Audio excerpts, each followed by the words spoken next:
اسی طرح سجدے میں دعا، سجدے میں سبحان ربی العظیم، سبحان ربی العظیم ایک مرتبہ پڑھ لیں، 3 مرتبہ پڑھ لیں، 3 مرتبہ پڑھنے کے بعد سبحان ربی العظیم یا سبحان ربی الاعلیٰ، یعنی سجدے میں سبحان ربی الاعلیٰ 3 مرتبہ پڑھنے کے بعد آپ دعا کریں، یعنی وہ بھی مصنوع دعائیں ہو، یا جو نا آپ عربی میں دعا کریں، لیکن نمازوں میں وہ اپنی زبان میں دعا نہیں ہوتی، تو آپ عربی میں دعا کریں،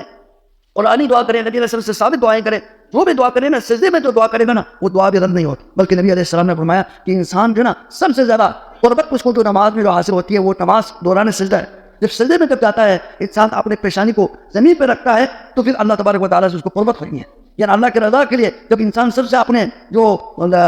عزت والی جگہ سے پیشانی جب زمین پہ رکھتا ہے تو اللہ تبارک و تعالیٰ کی رحمت بھی جوش میں آتی ہے، تو اللہ تبارک و تعالیٰ جو نا اس کے لیے جو بھی دعا کرے اللہ تبارک و تعالیٰ اس کی دعا کو قبول فرماتے ہیں۔ تو یہ نمازوں میں خیال رکھنا چاہیے، ہم نمازوں کا اہتمام بھی کریں، اور نمازوں میں جو نا خصوصی طور پر جہاں دعا کے لیے کہا ہے ان جگہوں پر اللہ تبارک و تعالیٰ سے ہم مانگیں۔